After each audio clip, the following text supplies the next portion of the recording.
Pada chapter 1107 akan memperlihatkan pertempuran di Pulau Eged semakin kacau dan sangat mencekam. Oke, tanpa berlama-lama lagi, mari kita bahas. Judul pada chapter kali ini yaitu Aku Telah Mencarimu. Sedangkan cover story-nya memperlihatkan Lau dan juga Beppo sedang tidur siang dengan macan tutul salju di gunung. Di awal chapter, kita diperlihatkan bajak laut prajurit raksasa dengan Kasi dan Aimo. Diperlihatkan turut hadir bersama Dori dan juga Brogy. Ada juga bajak laut raksasa yang lainnya. Semuanya menghancurkan hampir keseluruhan kapal perang milik Angkatan Laut yang berada di dekatnya. Sekarang, kini bajak laut raksasa sudah menyentuh daratan Pulau Eged. Dan kemudian kita melihat Usopp menangis melihat Dori dan juga Brogy melalui teropong yang ada pada layar lab bersama Nami dan juga yang lainnya. Lalu kita bisa melihat sedikit flashback tentang kejadian-kejadian di Glitter Garden. Usopp berkata, "Kupikir aku tidak akan melihat mereka di Elbaf." Sedangkan di tempat yang lain kita bisa melihat kapal Tosensan akan melewati tebing. Lalu di tempat yang berbeda, Jinbei masih menuju perjalanan untuk menuju ke tempat Zoro berada. Ternyata alasan Zoro tak kunjung kembali ke lab bukan karena ia tersesat, melainkan Zoro masih kewalahan dan baku hantam melawan Rob Lucy.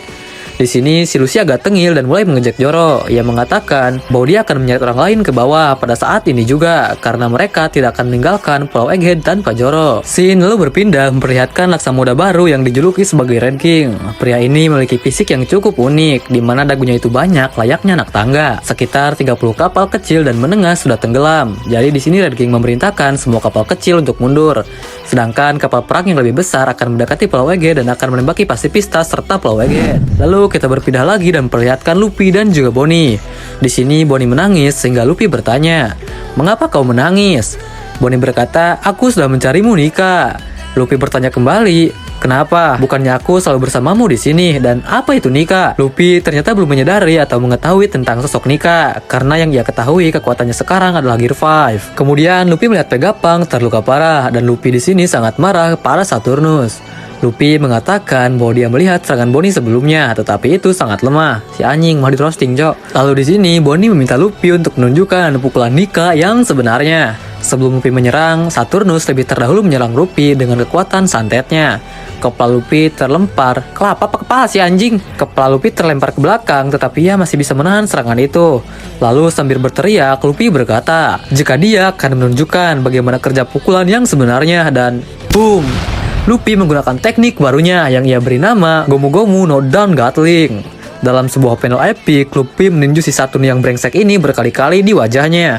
Saturnus terlempar dan menabrak bangunan yang ada di sekitarnya. Sebelumnya, di momen saat Luffy sedang baku hantam dengan Saturnus, si Kizaru berusaha mengambil kesempatan untuk menembakkan laser ke arah Bonnie dan juga Vegapunk. Namun, Sanji dengan wajah serius memblokir dengan tendangannya.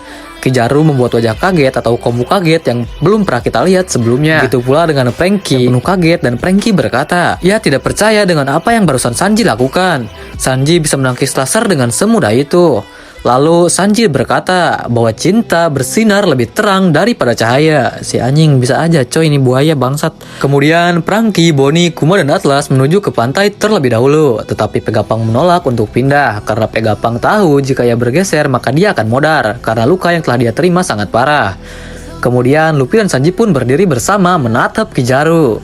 Wah, fix anjing Kizaru ini panik coy dalam hatinya. Anjing mati gua. Oke, mari kita lanjut. Panel pun berpindah ke tempat Saturnus yang menabrak gedung.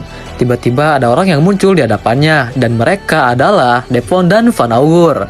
Depon menatap Saturnus dan berkata, aku ingin tahu kekuatan macam apa itu. Bahkan menurut Depon, dia belum pernah mendengar kasus di mana salah satu 5 Gorosei akan turun tangan secara sendirian. Kemudian Depon pun menyentuh salah satu kaki Saturnus, dan hal ini membuat Saturnus sangat marah dan darah tinggi, sehingga menatap Depon, dan Depon mengatakan bahwa ini semua akan membuat segalanya lebih mudah bagi mereka, dan misi pun terselesaikan. Kemudian si Saturnus ini bertanya mengapa Depon ada di Pulau Egghead. Bahkan Saturnus tidak menyangka jika kriminal yang sangat menakutkan dari Impel Down level 6 akan tunduk kepada seseorang. Mendengar hal itu, Depon pun tertawa dan berkata, Roige adalah orang yang sangat spesial. Saturnus menanggapinya dengan berkata, ya, garis keturunannya juga. Depon pun tersipu karena Saturnus ternyata mengetahui garis keturunan si brengsek Kurohige. Saturnus yang sudah darah tinggi dari tadi menyerang Depon, namun Van Augur dengan cepat menyentuh Depon kemudian berteleportasi di sekitar bangunan tersebut. Saturnus lalu bertanya apa sebenarnya tujuan mereka, dan dengan mengerikan Depon pun mengatakan bahwa tujuannya adalah dunia.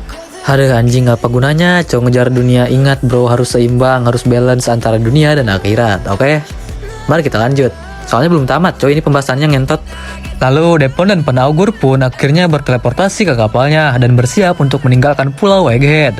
Tapi tiba-tiba Karibo pun muncul di hadapan mereka.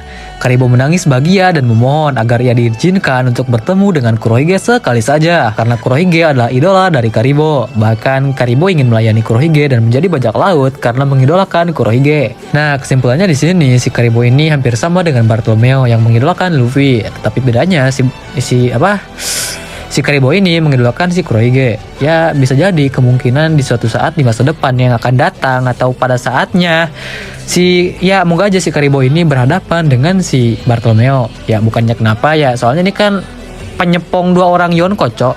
Si Karibo menyepong si Kurohige, si Bartolomeo penyepong Luffy kan. Nah oke, mari kita lanjut. Enggak deng. Dan spoiler chapter 1107 pun hanya sampai di sini nakama. Spoiler pun kemudian ditutup dengan informasi bahwa setelah chapter 1107 rilis, minggu depannya manga One Piece tidak akan libur. Nah, bagaimana menurut pendapat kalian? Dan gua ucapin terima kasih buat yang sudah mampir dan menonton video kali ini. Kalian bisa mensupport channel ini supaya bisa berkembang lagi dengan baik dengan cara klik tombol like, subscribe, dan aktifin lonceng notifikasinya. Oke nakama, Etsy pamit undur diri. Sampai ketemu lagi di video selanjutnya. See you nakama.